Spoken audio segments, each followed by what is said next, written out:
आपल्या लोकांची आपली वाहिनी एबीडी न्यूज मराठी। माझ्या प्रतिस्पर्धी उमेदवाराच्या पायाखालची वाळू सरकली असून पराभवाची भीती वाटू लागल्यामुळेच माझ्या विरोधात कटकारस्थान करण्यात आल्याचं म्हणत मुरबाड विधानसभेचे महाविकास आघाडीचे उमेदवार सुभाष पवार यांनी भाजप उमेदवार किसन कथोरे यांच्यावर नाव न घेता निशाणा साधला आहे। मुरबाड विधानसभेतील महाविकास आघाडीचे उमेदवार सुभाष गोटीराम पवार यांच्या विरोधात सुभाष शांताराम पवार हे अपक्ष उमेदवार रिंगणात आहेत। त्यांना निवडणूक आयोगाने ट्रॅम्पेट हे चिन्ह दिलं आहे। लोकसभा निवडणुकीत अशाच प्रकारे नाम साधर्म्य असलेले उमेदवार आणि सारखं दिसणारं चिन्ह यामुळे राष्ट्रवादी काँग्रेस शरद पवार गटाच्या उमेदवारांना अनेक ठिकाणी फटका बसला होता। याबाबत महाविकास आघाडीचे उमेदवार सुभाष पवार यांना विचारलं असता माझ्या प्रतिस्पर्धी उमेदवाराच्या पायाखालची वाळू सरकली असून त्यांना पराभव समोर दिसू लागल्यामुळेच माझ्या विरोधात ही कटकारस्थानं करण्यात आल्याचं म्हणत भाजप उमेदवार किसन कथोरे यांच्यावर त्यांनी अप्रत्यक्षपणे निशाणा साधला।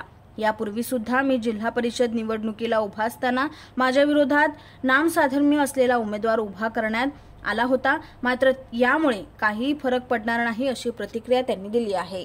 समोरच्या उमेदवाराची पायाखालची वाळू सरकलेली आहे, त्यांना कुठेतरी पराभवाची भीती वाटायला लागली आणि म्हणून अशा प्रकारचं कटकारस्थान त्यांनी त्या ठिकाणी केलेलं आहे। जिल्हा परिषदला सुद्धा माझ्यासमोर अशा नावाचा सुभाष पवार नावाचा दुसरा उमेदवार उभा केला होता, काही एक फरक त्या ठिकाणी पडला नाही।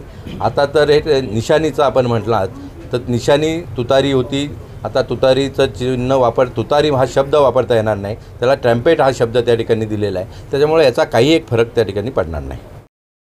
आपल्या लोकांची आपली वाहिनी एबीडी न्यूज मराठी।